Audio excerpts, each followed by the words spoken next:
Hello and welcome back to Matt Hayes' Tottenham Blog. Welcome back to you and welcome back to me. It's been a while. It's been quite a while, but we're back to talk Tottenham. And there's so much to get through, and I think I could take a break from this platform for 5 years, 10 years, 50 years, and so many things would just not change. Tottenham would still be letting us down on the big days. Fans would still have 3 or 4 players that we all want to get sold, and let's be honest, I'd still need a haircut. But we're gonna go through it. We're gonna look back at another painful afternoon against Liverpool, which we've become all too familiar with. We're going to look at the positives, and that's one thing I was very, very keen to point out on Twitter yesterday. But we're also going to look at the negatives. We're also going to look at what needs to be discussed and what we need to talk about, because there is quite a bit. But look, I just want to first of all thank everyone for the love in the chat. We've got Dave, we've got Ryan, little big man, the real goat in all this. Kishan saying it starts at 6:30 a.m. for me here, and I'm not going back to bed till you end this stream. Big up. Thank you very much, Kishan. I appreciate that. We got Aaron, we got Lazy 8, Nick. Adam said he saw me in Tottenham High Road. It's very possible you did. Very possible you did. We got Legend Bobby K in here as well. We got Nick, we've got Sundeep. There were some chats that I saw come through from members, which aren't quite shown up here. I was going to take a quick look at them. We've got Aaron said, glad there's a stream tonight. Come on, you Spurs. And I'm glad as well. I'm glad you could tune in, Aaron. We've got the legend that is Bob Spur TV. Says, wait, what? I'll be going to bed with Matt in my ear. Have a wicked show, buddy. Long time coming. Appreciate that, Bobby. Very, very good to be back. And God, it wouldn't be a show without your trademark. Oh yeah, no, would it? But look, thanks everyone for tuning in. I really do appreciate it. Right, says Matt, why didn't you tell me you were at the zoo? All I can see is a goat on my screen. Ryan, you are too nice to me. You are too nice. But look, let's get into it. We're going to start with the game against Liverpool yesterday, and there'll be. I'm loving the love in the chat. Thank you very much, Zoe, Christopher, Paddy, Lisa. There's so much to get through yesterday. And let's start at the start. Another awful beginning to a game for Tottenham, and the slow start wasn't as bad as it has been in terms of the momentum of the game and the kind of attacking outlets that Tottenham were utilising in the game. I mean, you look at the game against Bournemouth, which I was very, very lucky to have missed. I didn't get to watch that, but the game against Manchester United, the game against Newcastle, the game against Marseille, there was nothing in the first half. There was nothing, and the game against Liverpool, it did change a little bit, but I don't think it was a change that we're going to see consistently going forward. You know, I genuinely do believe it's a tactic that's being instilled by Antonio Conte, but he doesn't yet have the players to play that way. And I always said it about Jose in the defensive game that we played.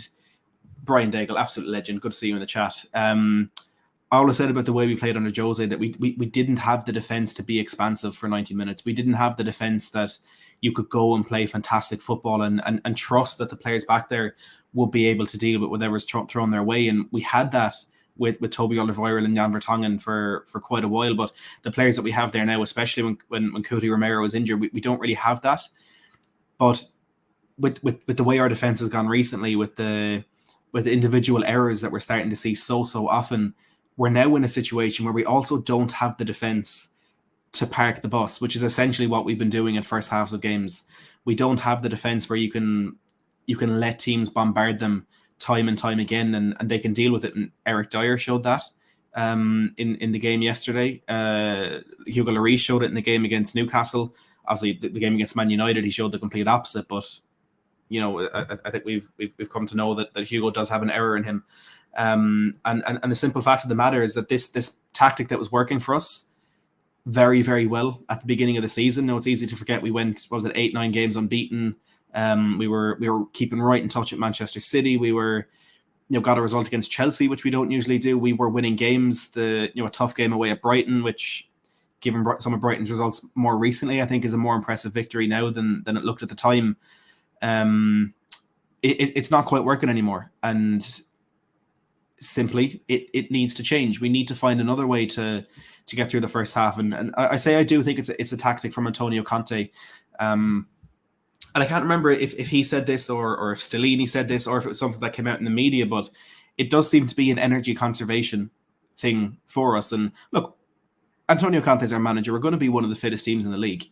We know the grueling fitness work that Antonio Conte does. We saw it on our own screens in Korea during the preseason tour. We know that we're going to be extremely fit, but it seems to me, and again, this could have been something that was said by Conte that I'm forgetting came out of his mouth, but it does seem to be a thing where we're trying to really, really expose other teams' lack of fitness in comparison to us by conserving energy as much as possible and by just simply being on the pitch in the first half and trying to stay resilient and trying to soak up the pressure so that in the second half, that small fitness advantage that we would have is doubled, is tripled, and then we can really push on and go for it. But at this point, it's not working. We've gone 2-0 down in our last 4 Premier League games. Of course, went 1-0 down against Marseille and Sporting Lisbon as well. So that's at least 6 games in a row now where we've fallen behind. And yes, the mentality in this team is different in that we continue to fight till the end.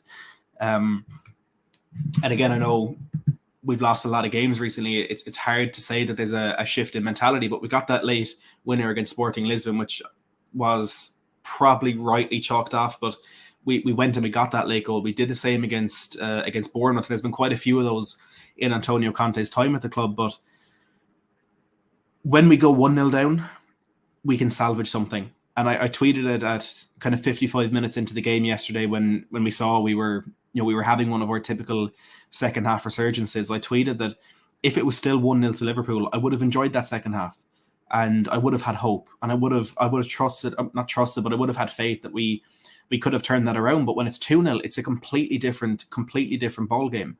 You know, if that was 1-0, maybe Liverpool would have been a bit more expansive to try and go get that second goal, because they know how good Tottenham are in second half, and it was inevitable that we were going to get the ball in the back of the net at least once with the bombardment that we threw towards Alisson. So because they had that second goal, and again, because it was from an individual error on our part, entirely avoidable, that allowed them to just sit back, and that allowed Jurgen Klopp to bring on Curtis Jones to pack that midfield to try and stop Tottenham's creativity at source, because they were struggling to keep us. We didn't create many chances, but we were always one pass away from it. If we had Perisic at left wing back for that full game, I think it's a very different story. We look at some of the stats in a few minutes, but Ryan Sessegnon, there is no end product there. I absolutely love the kid, and I really, really want to see him make it at Tottenham. I say kid, he's about 22, 23 now, probably older than me.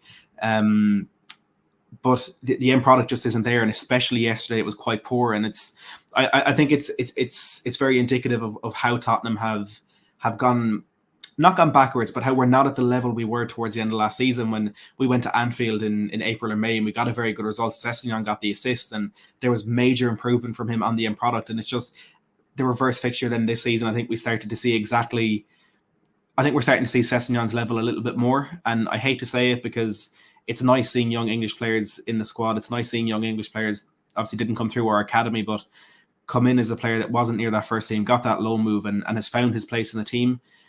If Perisic had been out there, it would have been a different story. If we had someone other than Emerson in right wing back, we would have created so many more chances from the flanks that it would have been more than one goal that we scored. So it was that kind of situation that Liverpool were failing to nullify. We were getting into those positions just without that end product. They brought on Curtis Jones, and they were able to pack that midfield a little more. They were a bit wider in the way that they were defending, and then they were starting to kill things at source. And we still created chances in the last few minutes after those subs were made, but not enough, and chances weren't good enough to be able to get us back into that game.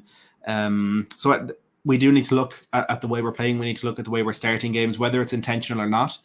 It's not working. It's not good enough, and something needs to be done about it. But like I said, I want to focus on a lot of the positives, and the way that we played in the second half yesterday, the way we played in the second half against Marseille, and the way we've been playing in the second half, Sporting Lisbon as well, was a very, very big one.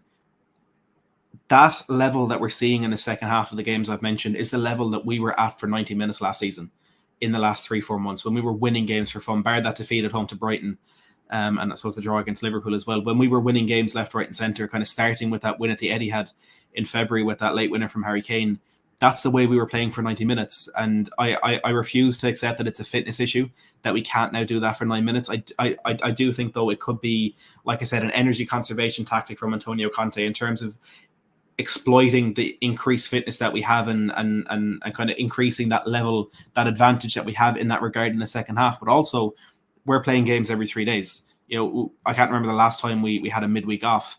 And our squad isn't big enough with the injuries that we have and with the players that Antonio Conte doesn't seem to trust.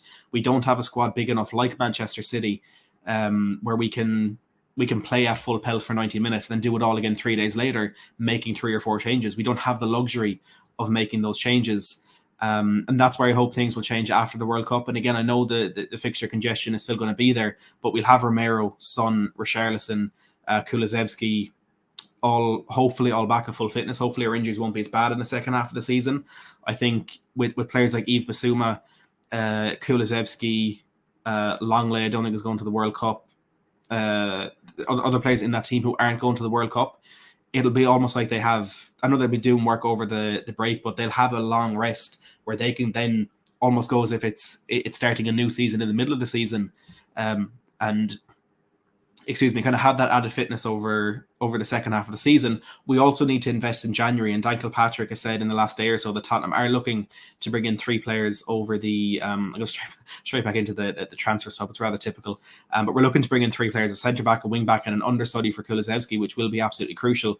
And hopefully then, I think someone else, it might have been Kilpatrick, but it was also mentioned that whereas last summer we focused on quantity, we're looking at quality in this January window, and 3 players could be a massive difference. And then maybe hopefully we'll have that added depth in the squad and a wider pool of players that is fully trusted by Antonio Conte to be able to play the way that we know we can play, but the way that we're just not playing at the moment. And look, maybe things will change then. Jake, Alexander, good to see. Ryan says, I can't wait for the transfer streams roll on January. Thank you very much. I do appreciate it. RBA says, if there's fitness, where's the pressing? I mean, in regards to the first half, kind of what I was saying about the energy conservation, I think yesterday it wasn't, in the second half, there wasn't much pressing, but I think in the way the game was going, and hear me out in this before people get angry, I don't think there had to be pressing. And that's something that I really do want to address in terms of the midfield that we had on that pitch yesterday. And for Yves Bissouma, it was undeniably his best game in a Spurs shirt so far. And for Rodrigo Bentancur, it was just another fantastic performance. I think Højbjerg, and given the level that he's been at this season, it wasn't his best game. But the fact that wasn't one of his best games, I think, goes to show just how utterly incredible he has been this season. Højbjerg, I think, has been absolutely immense. But in that second half, I think having 3 men in midfield, it's one of the advantages of the 3-5-2, and there's a few negatives, a few disadvantages that I'll come on to shortly as well. But one of the positives is that we have more in midfield to be able to stop teams getting out. And I think that was a very big issue for us in the 3-4-3, when there was only 2 central midfielders in there. When teams tried to get out in the counter-attack, when they tried to exploit us after we've been forward, you kind of have to commit one of Bentancur and Højbjerg into the box if there's a cross coming in and put them into the attack.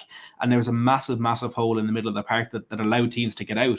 But yesterday, with that extra man in there, whether it was Bissouma or whether it was Rodrigo Bentancur, in that second half, for so long, Liverpool couldn't get out.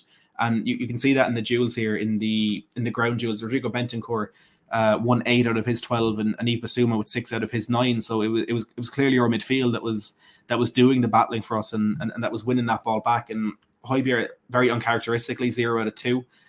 He wasn't too effective in that department, but Bentancur and Bissouma were absolutely fantastic at every 50-50 when the ball went in there. Again, speaking solely about the second half, every 50-50 they won, and they were able to beat a man. I mean, we've all seen that clip, saw it live, but the clip's been all over the place of Bentancur beating 1, 2, 3 Liverpool players in the edge of our own box. There was, Yves Bissouma, I thought a few times showed really, really quick feet and good awareness to get around what was a press from Liverpool as they were trying to get out, and keep them pinned back in there. The two of them were fantastic at that. And look at the tackles as well.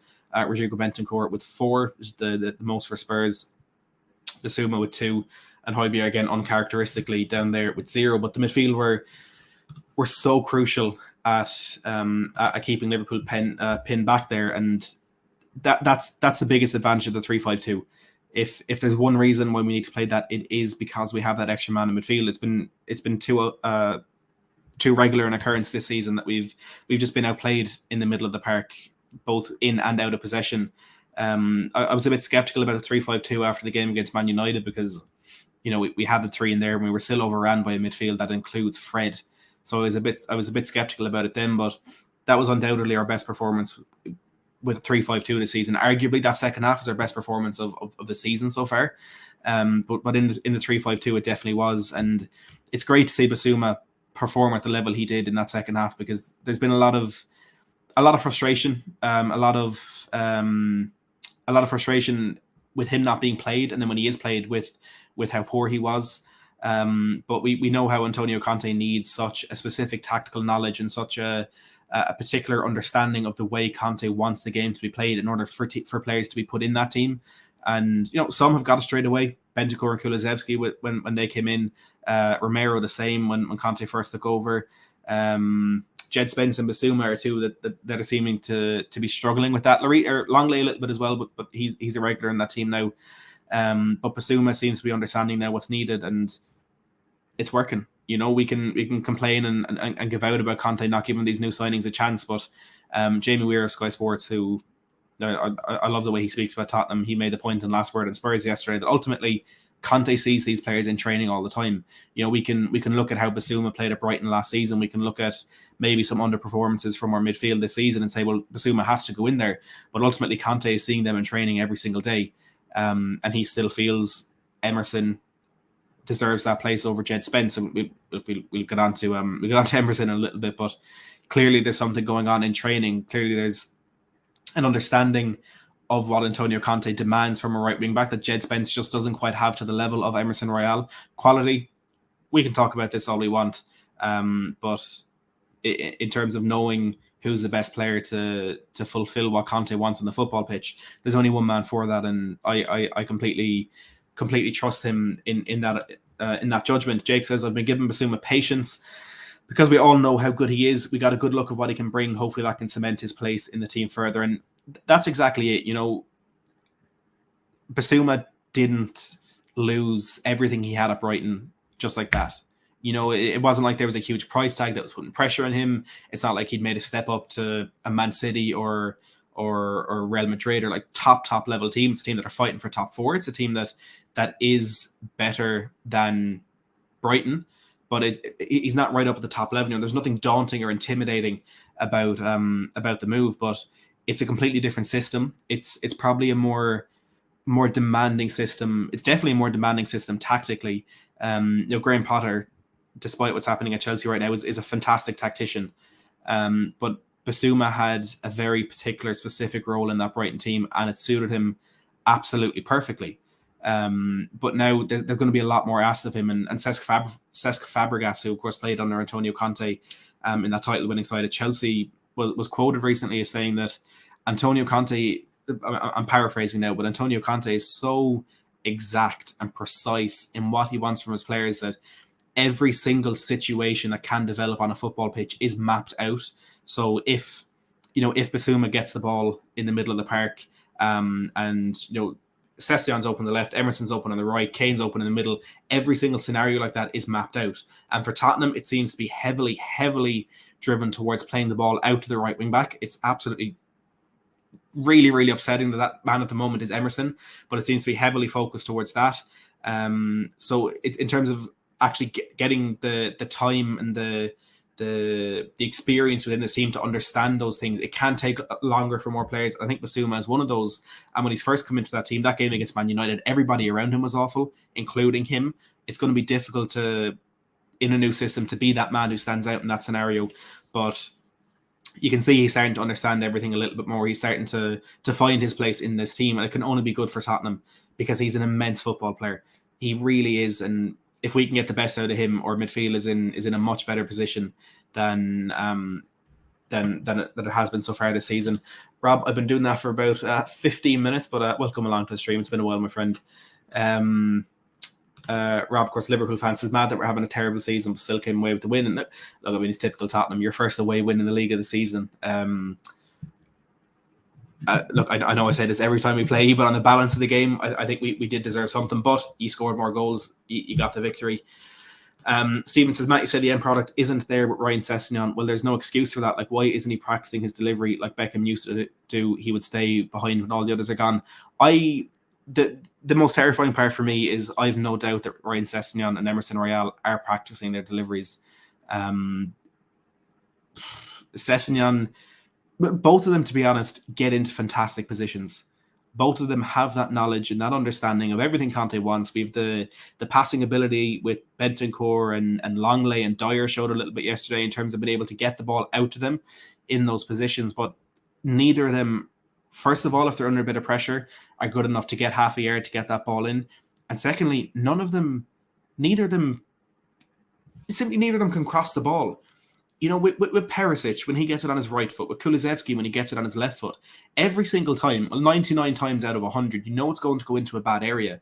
But for these guys, they just can't seem to pick out a teammate. I think what Sessegnon is very good at, and I think he created, was the chance at the start of the second half where Perisic hit the crossbar. I think it was him who created that, but he's had a few moments, and I mentioned that game at Anfield last season. It's where our goal came from.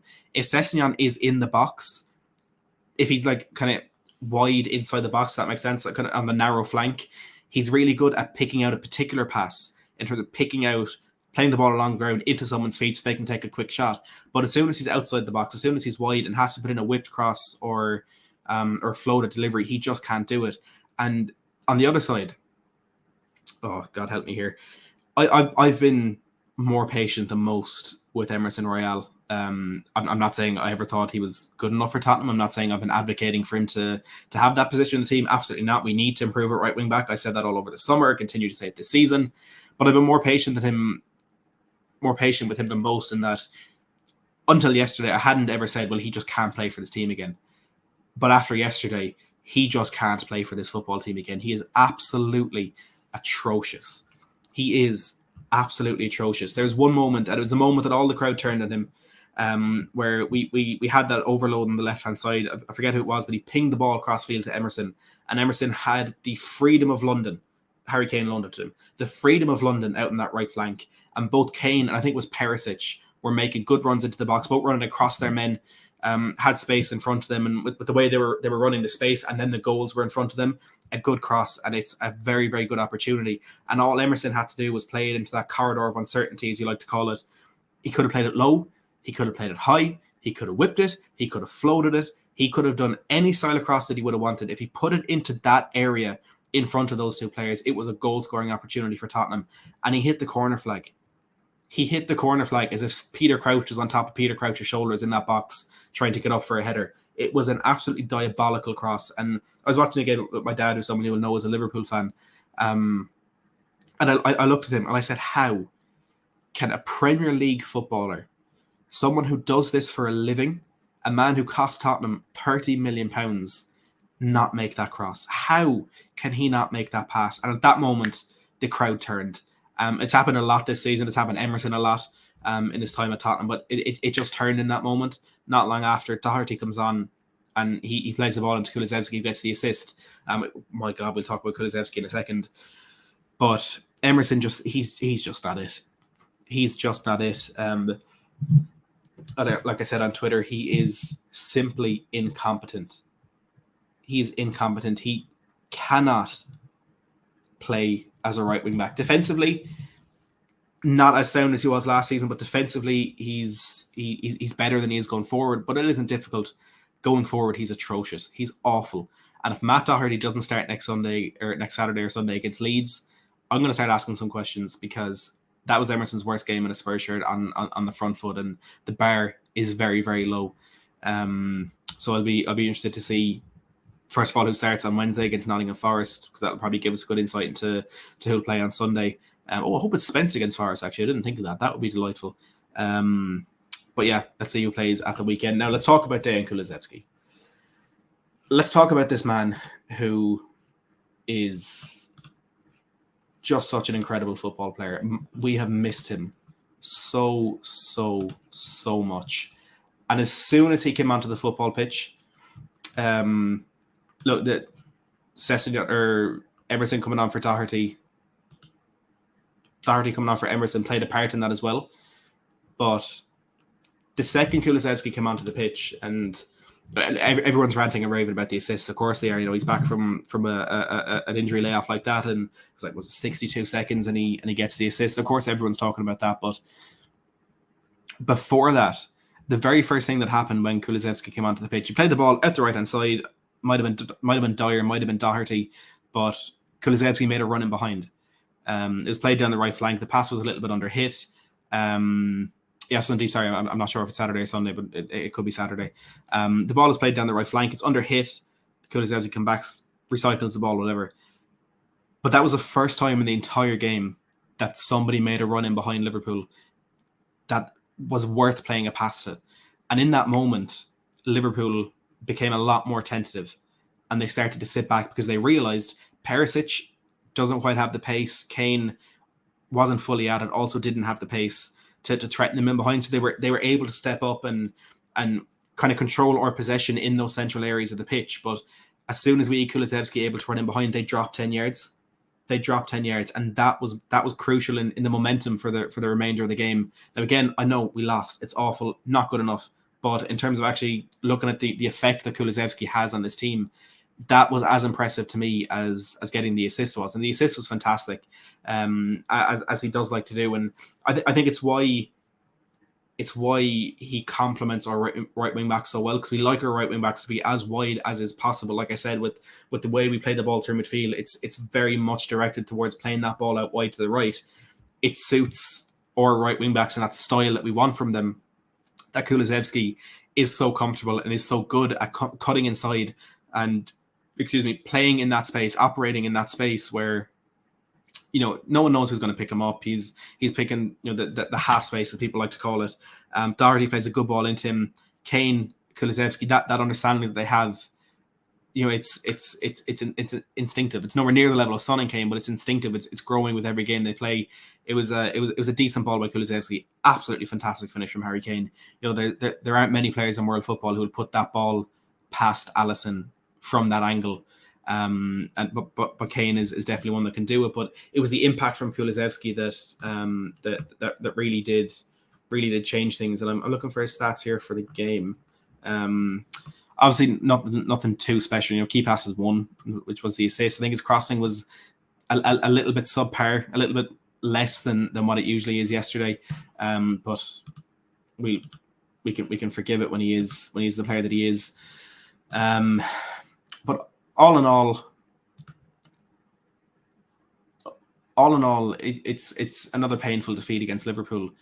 But I don't think it's time to panic. I don't think it's time to question where we're going this season and what's going to happen. It's incredibly frustrating that between this game and the game against Newcastle, all the teams around us dropped points, obviously with the exclusion of City.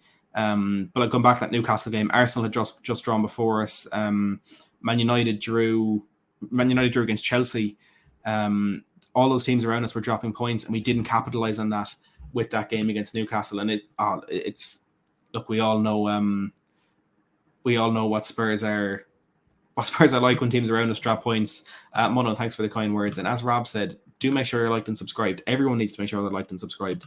But it was so frustrating with that Newcastle game that all the teams around us had dropped points, and we just didn't capitalize on that. And the same then happened yesterday with Arsenal beating Chelsea. As much as we want to catch Arsenal at the moment, hurts me to say this as much as it hurts you to hear this. Chelsea are more of a direct rival in terms of trying to stay in that top 4. Manchester United had that calamitous game against Aston Villa. Newcastle obviously winning is they're a real threat for top 4. And Ryan will love to hear me say that. But then again, we couldn't capitalize on that, and of course, beating Liverpool would have been another rival dropping points. But we really just failed to capitalize on teams around us dropping points, and that is another frustration that is born in the way that game went yesterday. But it's a long season, and there's no reason to panic because of the positives from there. Basuma's best game in a Tottenham shirt. Bentancur is just fantastic. Kulusevski is back. I think Longley is is really, really strong on the ball. And if we can get a proper centre back in January, and I'm not talking about a Bastoni or a Vardiol or whatever other left centre backs are out there, Evan Ndika. I'm talking about a centre back, a mountain, an Eric Dyer that doesn't give other teams goals. If we can get someone like that in January and have a consistent defensive line in the remainder of the season, with Romero on the left, this new centre back in the middle, and Longley Romero on the right, this new centre back in the middle, Longley on the left, we're in a very, very good position defensively because we have defenders on either side who can play the ball out. I mean, it's not the strongest defense in the world. Romero can be rash. Longley defensively does leave a bit to be desired. But we're in a much better position than we are when we're playing Dyer, Longley, and Davis. As much as I love Davis, he's just not it at the moment, and Dyer does what Dyer does. We're in a very, very good position then to maybe be a little bit more adventurous in the game, to maybe play that second half in the first half as well. And if we can play 90 minutes the way we play second halves, we're walking into that top four. For me, it's as simple as that. If we're playing 90 minutes the way we play that second 45, we're walking into the top four. Liverpool, I know, are having a bad season, but we made them look amateur at times with the way we played around them in that second half. So we have that quality, we have that ability. If we can add in January, again, a right winger to give Decky a rest every now and then, a wing back that can now this may be extremely far-fetched, and this may be an otherworldly sort of thing for Tottenham fans to process, but a wing back who can get the ball out wide and give it to someone in the same shirt in the box. So that is actually what a lot of wing backs do. A lot of wing backs really, really do that, or don't quite. But if we can get one who can do that, we're cooking. So the focus is, of course, on quality in January, and the way we can do that, just how good we can be at that, will be very, very big for Tottenham Hotspur. I just want to take a look at a few things before we do wrap up. I want to take a look at some of the reactions on Twitter. I think it's always fun to see what people are saying and see what people are thinking. Just look up the hashtag of the game and see what's going on. This is actually something that I did want to address, and I just want to pause that because I don't want to be copyrighted here. Antonio Conte and the Tottenham Hotspur supporters booing off the team at half-time. They are our fans and they pay their tickets. At the same time, if you ask me, I was a bit disappointed, yes. There's been mixed reactions to this by Antonio Conte, and there's mixed reactions to absolutely everything that happens at Tottenham Hotspur Football Club. But I see where he's coming from, and I did have a similar opinion before he even said it. If you're a fan and you're paying your money to go to the game, if you're a fan and you're not paying the money to go to the game, whatever it is, as a fan and as someone who is emotionally invested in this football club, you have the right to vocalize your opinion. Of course you do. You can go into that stadium and you can scream that you want all of the players dropped. You probably shouldn't, but it's your right to have that opinion. I personally think booing the players off at halftime with the frequency that it's happening this season loses its effect. And I know the boos yesterday were probably more directed at the sloppy defending for the first goal and the mistake from Dyer for the second goal, rather than the overall performance, which was an improvement on what we usually do in the first half. But I think if you're going to boo them off every game at halftime, it does lose its effect. And I think Conte is somewhat right to be disappointed, because it's not like those players are going out there trying to lose. At times it may look like it, but it's not. You know, Eric Dyer, is as much as he frustrates us and as much as he costs us points, simple as that, he cares and he loves the football club and he wants to win for us. Nobody needed to tell him how bad that mistake was yesterday. No one needed to, Eric, listen, you shouldn't have done that. You know, you're not supposed to help the other team score. He knows that. He knows how bad it was. I think booing the players off the pitch needs to be saved for the performances like we had against United and like the ones we had against Newcastle. I personally feel it's been a little bit too frequent this season. But again, if you're at the stadium and you want to boo to your heart's content. That is your. You can do that if you want to. But personally, I think it has been a little bit too frequent this season. The penalty, by the way, stonewall, absolutely stonewall penalty. There is no debate about it. Sessegnon was going nowhere. He's probably going to run out of play. if he even managed to get a decent touch on the ball. There was absolutely no danger there whatsoever. But it's a foul. It's stupid from Trent Alexander-Arnold. It's what you typically expect of him when he's defending. It is an awful, awful, awful decision. Arm is up. He leans into Sessegnon. He shoves him. You can see the momentum. It is Rob, get out of here. I'm actually going to block you. Rob is saying it's not a penalty. What is the difference between that and the one from Cancelo? The same referee on VAR, by the way, the same guy in the studio looking at those two incidents, he decides one is a penalty and one isn't. Now, for people saying Cancelo's one is a red card, irrelevant. It's a red card because he's denying a clear goal scoring opportunity. It's not applicable to the Spurs situation, but that is a penalty. He leans into the back of him and shoves him. Last season, the exact same thing happened in this fixture. Emerson and Jota, I said it was a penalty. Rob, I've no doubt in my mind you said it was a penalty. I've no doubt every Liverpool fan said it was a penalty. There's no reason why that should not have been given. It's not, I think Dermot Gallagher on RefWatch said it was a nudge, not a barge. When you're running a full pace like Sessegnon was, a nudge is more than enough to send you over. It's more than enough. Between that Cancelo one, if you actually watch it, I've watched the clips, Rob. I've seen them. Sessegnon is running at full speed. Trent leans into him, shoves him with his forearm in the back. Sessegnon falls over. It's a penalty. There's no debate in that. And the majority of Liverpool fans I've spoken to today, Rob, agree with me on that one. But look, Liverpool, am I right? Managing expectations of Tottenham, as Conte saying, if someone thinks we are already ready to win, I have to be honest and tell you that it'll be very difficult. It will. It's going to take a while to, and this is something I like. This is something like, oh, look at this, Ryan, new member, absolute legend. Everyone put in the chat, I love Ryan, please. He's an absolute hero. Thank you so much, Ryan, for the support. I do appreciate it. But what I like about Tottenham right now is we're seeing improvement. We've seen massive improvement. Look at where we were a year and a day ago, whatever it was, when Antonio Conte took over, third in our Conference League group, which of course we ended up being knocked out of in court. 7th, 10th maybe in the Premier League. I think we'd won 5 in the last 5 of our opening 10. We'd been ripped to shreds by Crystal Palace, who beat us by 3. United beat us by 3. Arsenal beat us 3-1. Chelsea beat us by 3. We were shocking. We were a shell of a football team. The boos were more than warranted back then. And Conte's come in. Yes, he spent a little bit of money. He's recruited very, very well for the most part. There's some players that we brought in that aren't looking too great, but the ones that he has brought in that have been great have been incredible. Again, just look at how much you miss Kulusevski over the last couple of weeks. A year ago, most Spurs fans hadn't even heard of him. The stark contrast between 12 months ago and now is absolutely huge. But what I like is you can see the process. You can see the steady improvements that we're making. You can see the steps that are being put into place. You can see the transformation of the team behind the scenes with the scouting network that Paratici is putting together, with the coaching team that Conte has, with the clear kind of style and tactics and demands of these players.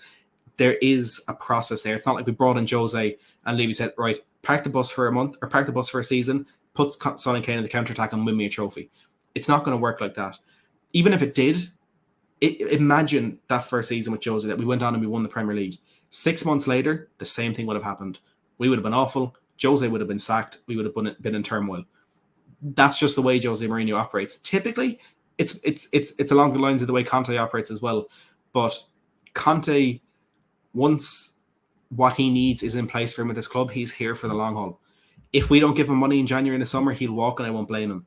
If we do, he will stick it out once he can see, again, the way he says, the ambition of the club matching his. And I don't think he means in terms of wanting to win trophies and wanting money in the market. I think he means in terms of the club being willing to give Conte what he needs to do, what he thinks he needs to do to bring this club to the next level. I think Conte is here for that. He's here long term. And like he says, if someone thinks we're ready to win, I have to be honest and tell you that it'll be really difficult. In 12 months' time, we could be even closer to that. Maybe 12 months after that, it will be closer. But I know as football fans, we want things now and we want success now. It's been 14 years, going to be 15 years since we've won a trophy, over 30 since we've won a major trophy. I don't quite count the League Cup in the major trophy conversation.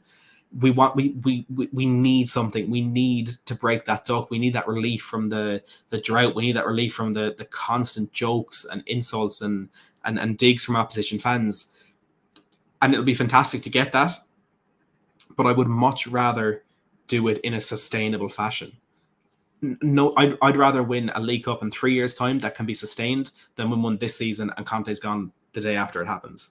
I'd rather wait that time, as long as we're not talking, 7, 8, 9, 10, 20, 30 years. Obviously, I'm not waiting that long. But there's a project here, and I said it from the minute Jose Mourinho was appointed to the minute that Jose Mourinho was sacked. He was a massive risk, but after Jose, we needed a project manager. I never for a second thought Conte was it.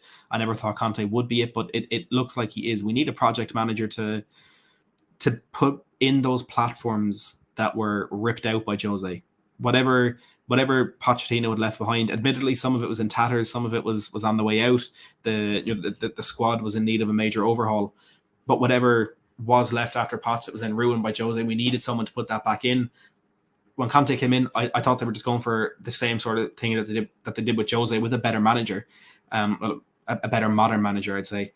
But it does look as though there's a project there, and it does look as though there's something sustainable being built. And I think it's very reactionary of fans to say that they want Conte sacked. I fully empathise with and almost agree with the frustrations around the football that we're playing at the moment.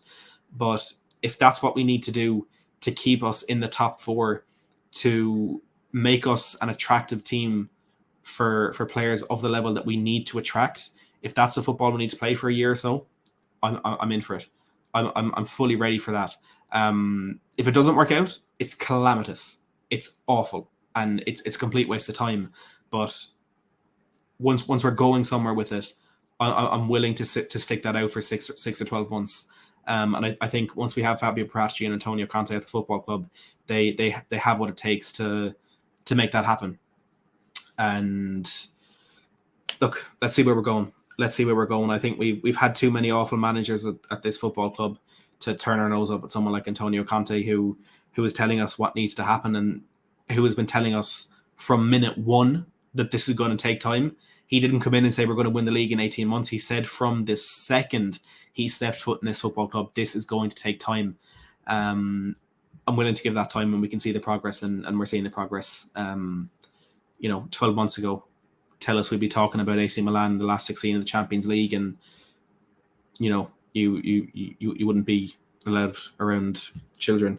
But look, just quickly before we do, I want to talk about that AC Milan draw. I'm not going to lie, I want a PSG. I also wanted Benfica or Club Brugge. Maybe not Benfica because they're absolutely sensational. I also wanted the easy draw, but I kind of did want to get PSG, just because, look, part of me I want to see Messi play before he goes off to the MLS, and odds of me heading over to Paris for a PSG game are a little bit slim. So it would have been, I would have adored seeing him play at the Tottenham Stadium. Could still happen in later on in the competition, but AC Milan is a good draw.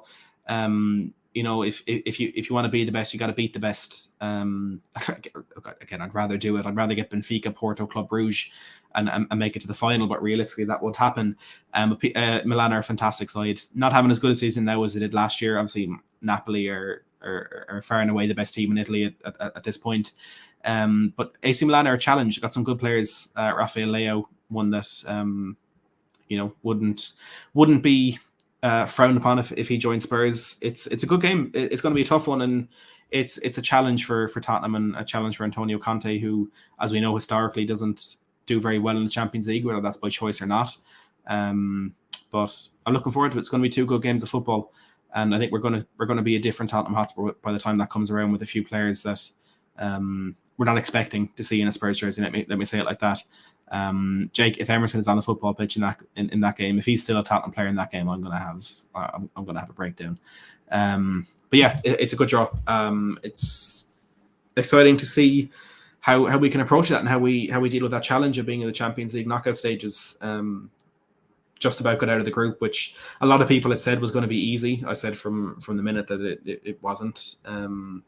And maybe Tottenham made it hard more than it actually being hard. But in the end, we needed a few late goals to get out of it. Stephen, tuning in from Italy. Good to see you, my friend. I'm excited to play Milan. I I think we can beat them, but I also think they can beat us. But look, we'll wrap it up there. It's been 45 minutes of me aimlessly rambling about the beautiful football club that we all, for some reason, adore. I appreciate everyone for tuning in. I appreciate all the love at the beginning of the stream. I'm back. It's I'm almost like the Michael Bublé or the Mariah Carey of transfer season, to be honest. We're a month or two out and I'm warming up. I'm getting the vocal cords ready for what I'm hoping will be a very, very busy January transfer window. And hopefully you'll all be here along for the ride as we sign, hopefully 3 players. Do make sure to hit that subscribe button down below if you haven't already. We're close to 16k. I'm not going to set a target just yet. I'm just going to enjoy being back, enjoy talking with you lot again. Hit that subscribe button, hit that like button if you have enjoyed the stream. Make sure to hit the poll. What's the poll looking like? I put a poll. I said we are back. 92% of you have said welcome back. 8% have said please leave again.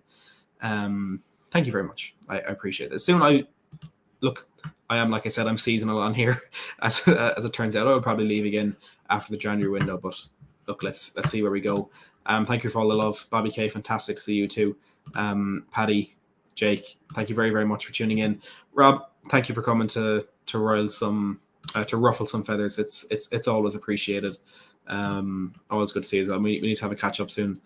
Rob said, who said please leave again? Expose yourself. Yeah, we'll never know. We'll never know, Rob. Zero the Hero, thank you very much. I do appreciate it. Like, subscribe, comment, all that good stuff. But from me, for now, and as always, thank you so much for watching.